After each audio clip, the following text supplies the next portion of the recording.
Newport News City Manager Neil Morgan.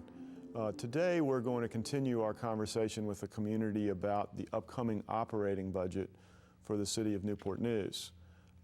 Many of you hopefully have seen the program that we have run on Newport News TV and is currently available on our website, in which I discussed the prospects of this year's operating budget.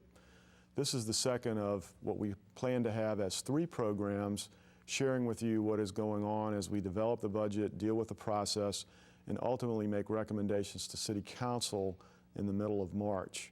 Joining me today on the set is Superintendent of Schools, Dr. Ashby Kilgore, and the Director of our Office of Budget and Evaluation, Lisa Cipriano.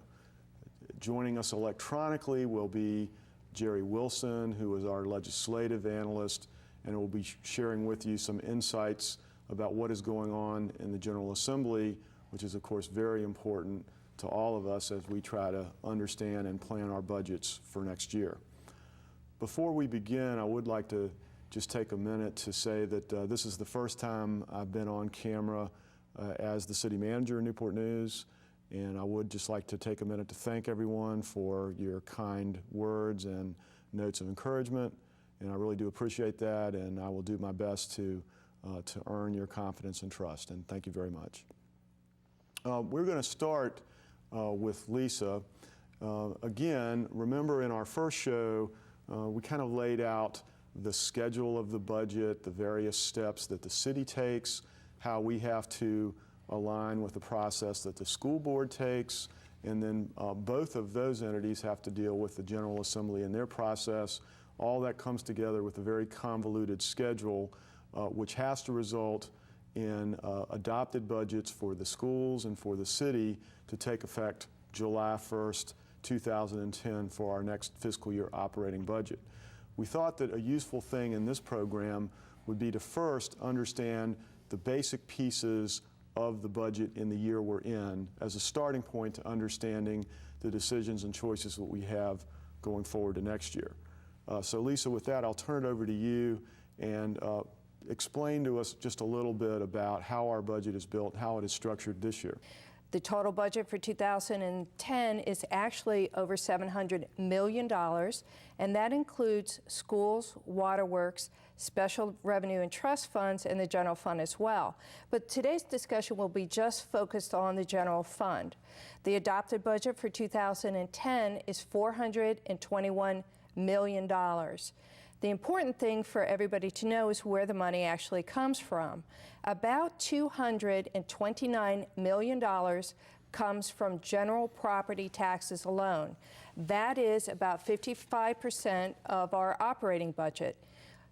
Current real estate taxes, machinery and tools taxes, and personal property taxes make up the majority of that revenue stream. In addition, there's another $85 million which are from locally generated taxes. That's sales tax, meals tax, amusement taxes, lodging taxes, business professional license taxes. So 75% of the general fund revenue in this current fiscal year will be generated by citizens in the City of Newport News. The majority of the rest of it comes from the state at $53 million for various programs, primarily human services programs and the constitutional officers. A very small portion is generated by fees and permits. So that is where the $421 million comes from.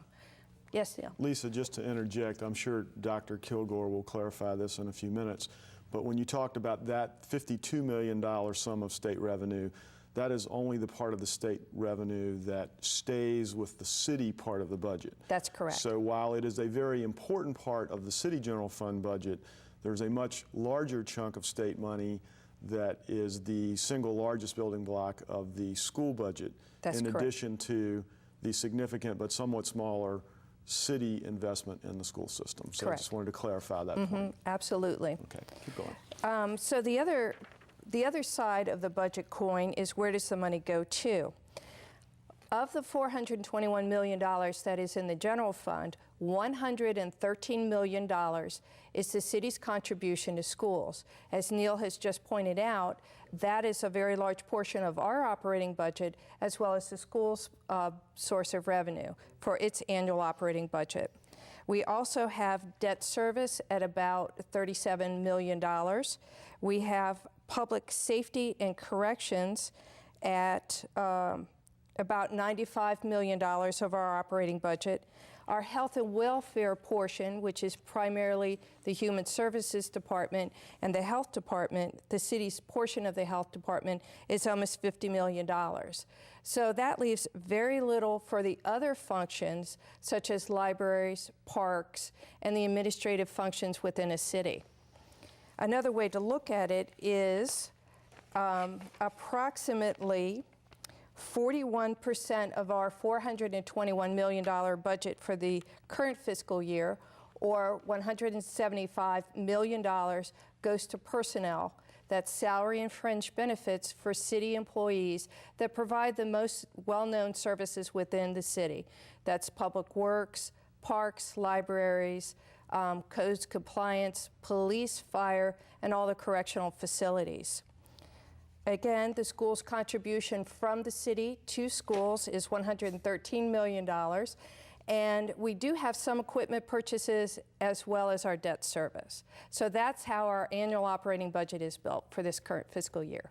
Lisa, in a second we want to go on and talk about what we're looking at for the year we're moving into, but the way you broke that down in terms of the local revenues that are generated and the major categories of expenditure, has there been significant change in those broad categories in recent years? Or if you were to look back, say 5 years ago, in percentage terms, would you have described a similar pie of a major budget effort? They're primarily basic categories that have not shifted very much over the years. Of course, as the city has experienced less revenue over the years, different portions have experienced greater cuts, but for the most part, that's the basic setup of the general fund. And as we talked about in our earlier program, and I know Dr. Kilgore, in your message to employees, you also made this point about the state. This is the first time in a very long period of our history where for a second year in a row there's a projection that there will actually be less revenue than the year before. That's true with city local taxes, and that is also true at the state level. I think it would be useful at this point, before we hear from Jerri about what's going on at the state, and before we hear from Ashby about her perspective on the school budget, that you get in just a little bit of detail of what we're looking at as we're building the budget that I will have to recommend to City Council in a little bit less than a month. Certainly. The budget that Neil is building right now actually started to be formulated in September of 2009 and has progressed to a certain point right now in February of 2010. To put things in historical perspective, the 2009 operating budget was $433 million.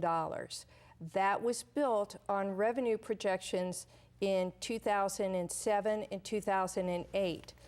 In September of 2008, of course, happened the national financial crisis, and our revenue picture changed radically and rapidly over the ensuing months.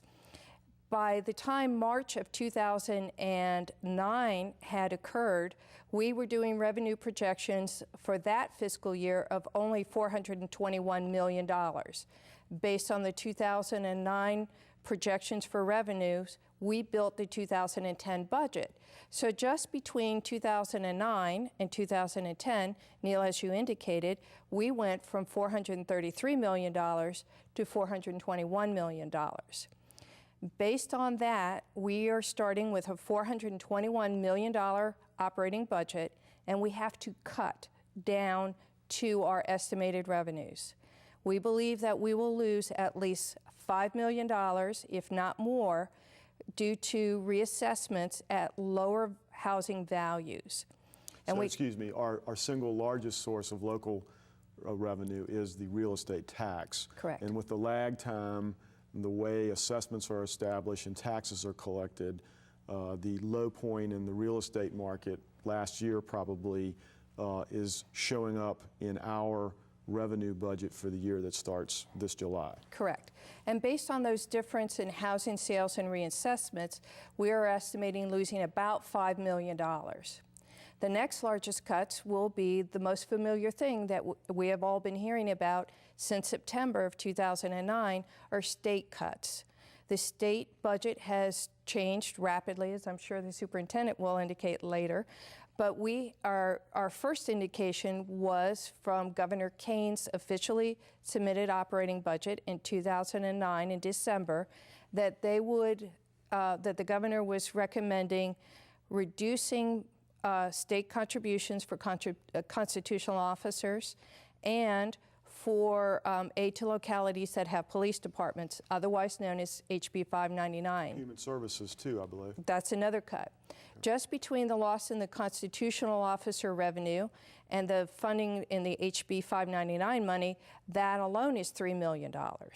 And I guess even though everyone's talking cut, and certainly the superintendent and I are looking for every opportunity to save money as we deal with these difficult budgets, it is true that there are certain things that the expenses go up on that you really don't have much choice but to deal with. And for example, as we're doing our budget hearings, I'm seeing that our pension contributions and our health insurance costs continue to be a significant factor, and so we have to plug that in too.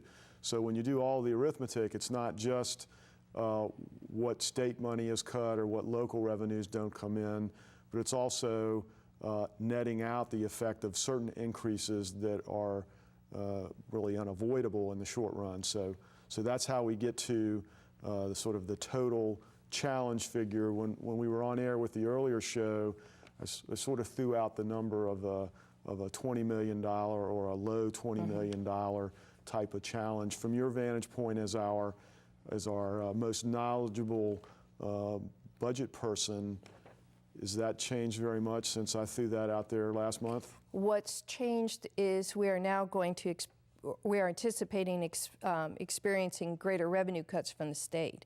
So instead of looking at merely a $20 million cut, we will probably be looking more to a $25 or more million cut in our operating budget for the general fund. Okay, so just to put all that in context, when we talked last month, basically said, I'm putting it out there, there's a whole lot of variables, there's a whole lot of things that are going to change and will continue to change, so don't hold me to this, but here's what it looks like.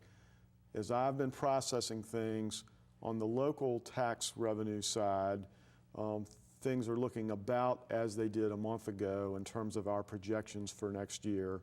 So the added downward pressure on our budgets is coming from the additional proposed reductions at the state level. Correct.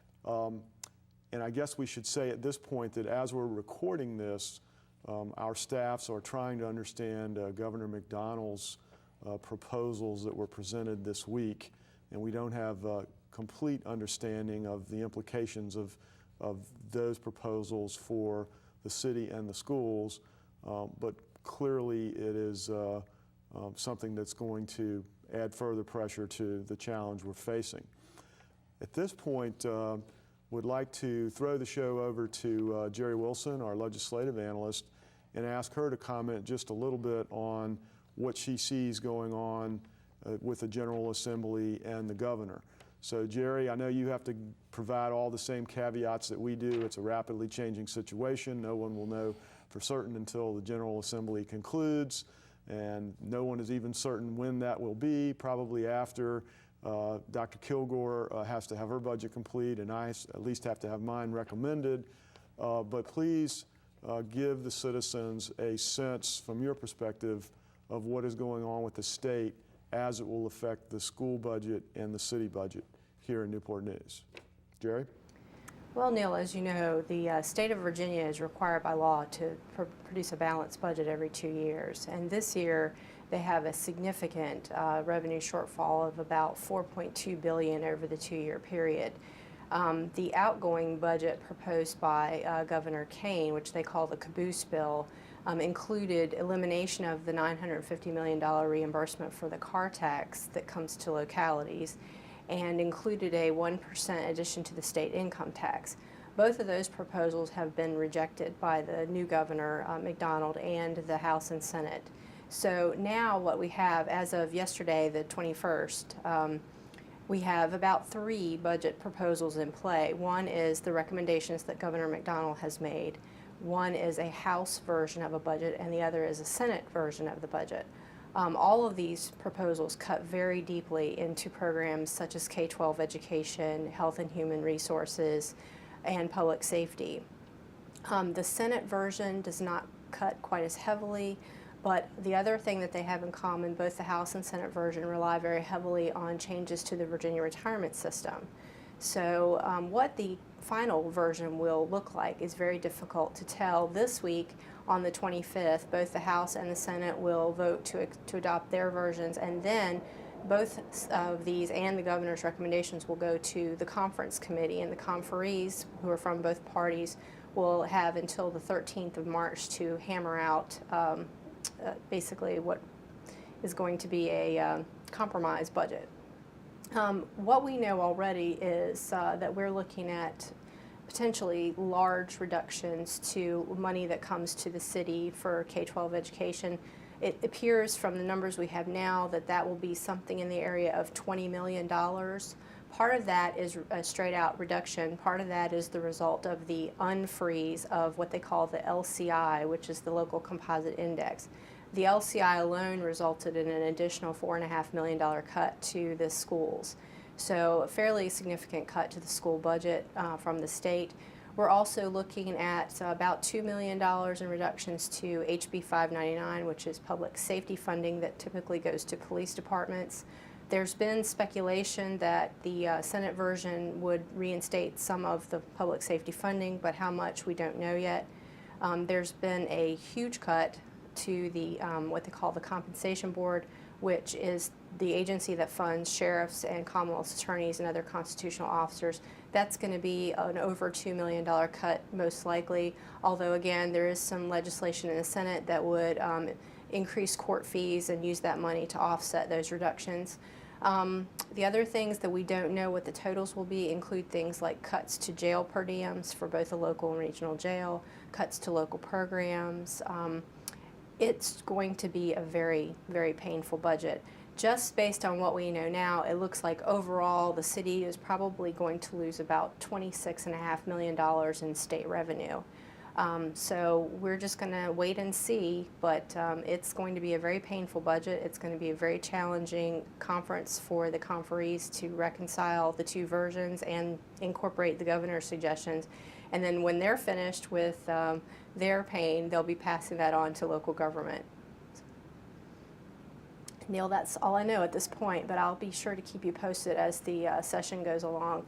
The governor has told them that he will not extend the session, so we do look forward to end on March the 13th. Thank you, Jerry. It'll be fascinating to see how things work out in Richmond. Dr. Kilgore, Ashby, it's your turn to tell the citizens of Newport News your perspective on what is going on with the public school budget here in Newport News. As I turn it over to you for your comments, again, reminding everybody about the rather complex process that we all go through to come up with budgets. And one significant piece of that is the superintendent and the city manager communicating about revenue projections, expenditure projections, and starting to plan your budget months and months before you finally conclude it. And the way we have done that this year is back before the holidays, we had an initial meeting, and you were, of course, quite eager to hear what was going on at the city level. And at that point, I shared with you that we were giving city departments a 7% budget reduction target, and that I could really not make any promise about what I thought I could do in terms of a recommendation for schools. But just to get you started with something to plan on, we kind of said the best we could do would be to hold you harmless and give you as much as we did last year, and would do no worse than the percentage cut that we were asking from other parts of city government. And then in January, I got back with you and we had some dialogue and we kind of trimmed it back, and I said, okay, plan on a number between 5 million and 4 million. So we went from 0 to 7 down to 5 to 4, and then most recently I've said it's going to be 4.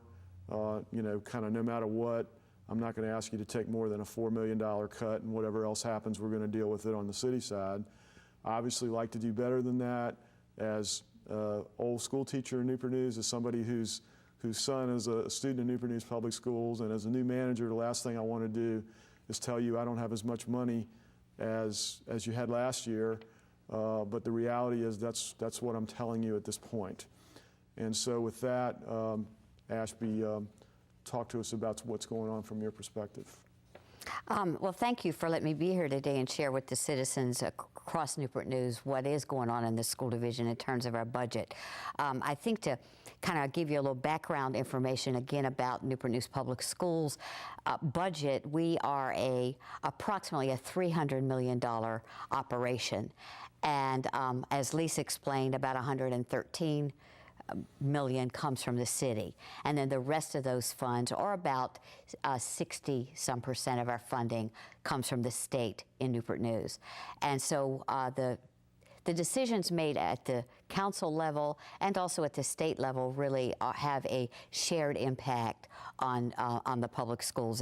As the citizens, I'm sure are aware, we don't really raise taxes and raise funds, but we are dependent again on the state and on the city for our funding.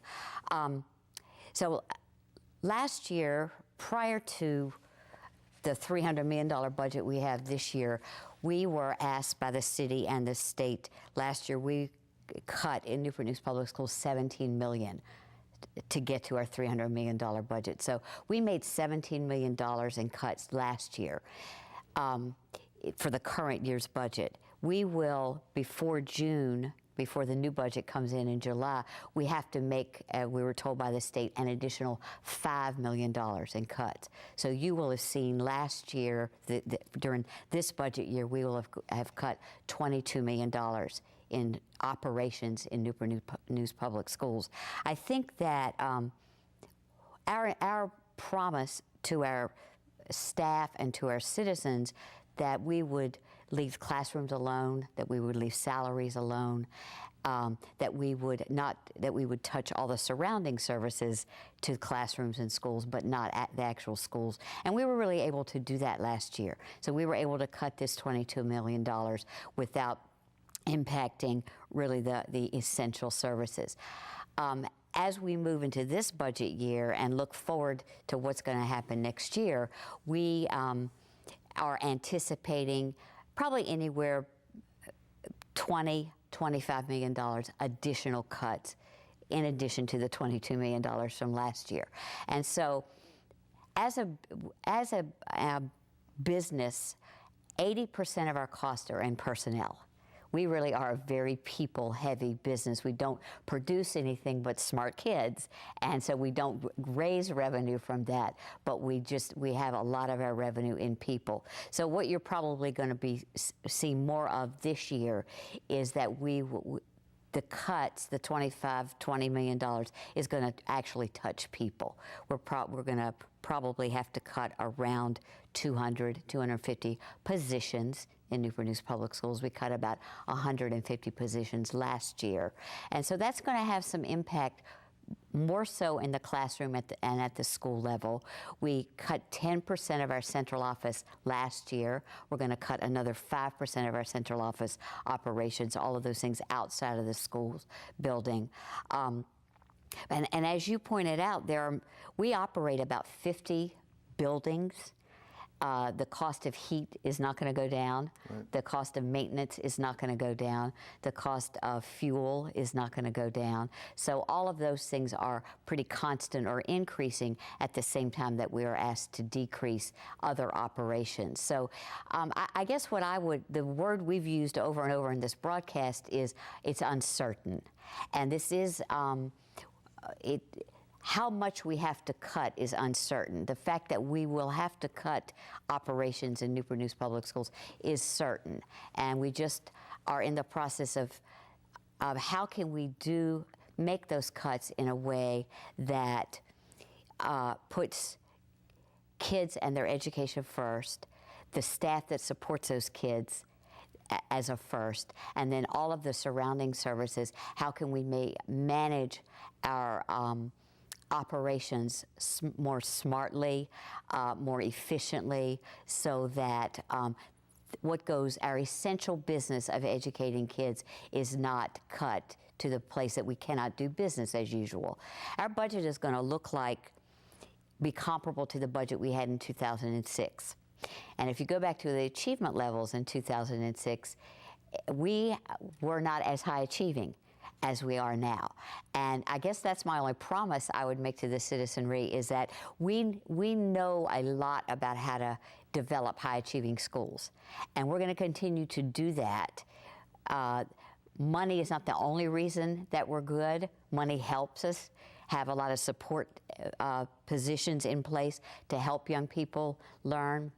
But we have smart employees, and that's what is going to keep us achieving beyond that 2006 level. So there are some big changes in terms of money, but I would not want the public to walk away from this show and think, oh my God, education is going to fall apart. It is not. We have some real smart strategies, very smart people in place, and I think kids are going to continue to get a great education in Newport News as we begin to look at how can we operate differently with less. Well, I appreciate what you're saying. I think the citizens of Newport News are very proud of Newport News Public Schools and what they've achieved.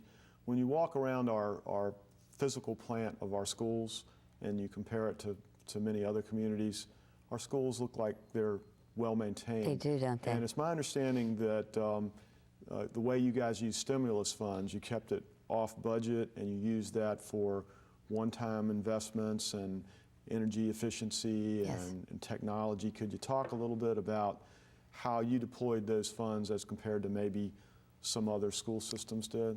Yeah, I think that's an important point about how we began to manage our monies. And the stimulus monies were kind of a shot in the arm last year. Those monies will not be available to us next year. The state is going to keep all the stimulus funds for state funding.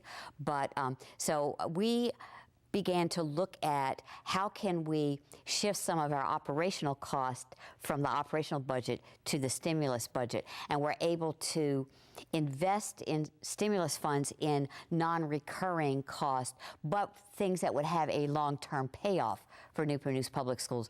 A big part of the monies went to staff development, because, you know, as we begin to train and educate our workforce, they're going to get smarter and smarter and be able to do work in a very different way. We also, like you said, put a lot into energy management, a lot of technology purchases to have classrooms match more closely what 21st century kids really would need in a classroom.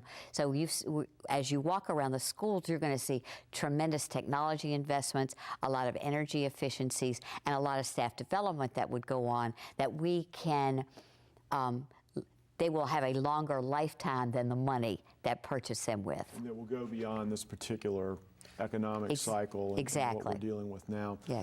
There's a couple of things that I've heard you say that are very parallel with the city situation. One, if you look at the overall size of your operating budget, you have more state money and significant, but not as much city money. Right. But still in all, the overall scale of the operation is very similar in size to the scale of the total city operation. And the general pattern of what is going on, you know, with money and cuts is similar. Now, the way the cycle of budgeting works, you're a few weeks ahead of us because you have to get all your recommendations to the school board and then down to City Hall for us to process with ours. So I hear you being just a little more specific than Lisa and I have been so far about what is being cut, what you're proposing to cut. And at least that's partly because you're probably about 3-4 weeks ahead of where we are in that process. I do think that's an interesting relationship that we have Lisa stated you all started in September working on the budget, and we started about the same time. And we have about a 15-person budget committee that represents the staff and the school board and the citizenry, our foundation, our PTA, our parent groups. So there's lots of community involvement in the budget committee, and we've been working, since September, October. We would then have to you. I will present my recommendation for a budget to the school board on March the 9th.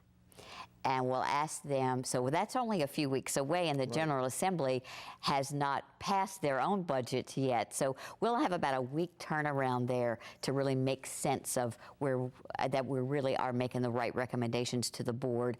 We will ask the board to approve a final recommendation on March the 23rd. So if there are some edits and tweaks, we can do that between the 9th and the 23rd when the board finally votes, because we have to have our budget to you on April the 1st and be able to then have a conversation with the City Council and with you about why we are putting in the budget what we decided to do. So, and of course, we tend to be talking as administrators about our recommendations and the details that go into all this, but as you indicated, your recommendations will go to the school board for final action, and my recommendations will go to City Council for final action, and all that has to come together. And while all that's coming together, the General Assembly and the state might lob a few new variables into the equation. So it seems like every day that has happened, so. It does, and so I guess one theme that we would probably agree on is we're planning for the worst and hoping for the best. I like that. And there's still some chance that some things will play out a little more positively. I have noticed that there are some hints that the economic situation is starting to turn around. Wall Street Journal, as of February 17th, reported increasing signs that the recovery is going to be sustainable. The city revenues that are economic activity sensitive seem to be holding up pretty well, and Governor McDonnell indicated that there was a slight uptick in the revenue projections going forward from the state. All of those things are some indicators that things might start moving in a better direction. So hopefully, if we're having this conversation this time next year, it'll be a more positive conversation. Right. I think one of the unknowns also in the local school budget is the cost of VRS. The governor has alluded to the fact that he may charge us less, so that may be some good news as well in the projection. But like you said, all of that is very unknown until they actually finish their work in Richmond. So. Well, at this point, I guess what we need to tell the citizens is that we're going to get back to you about what is going on with all of this. Our commitment would be that at the point where I have a budget to recommend to City Council, that I will be reporting that in some detail on a program similar to this. We are going to make each other's budget messages and documents available by internet link, and encourage everyone to check nnGov.com for the latest from us. We link to the school website, and you link to ours as well. And so would invite you to come back and participate on a later program. And at this point, we will wish everyone a good day and hope for better news as we get together next month.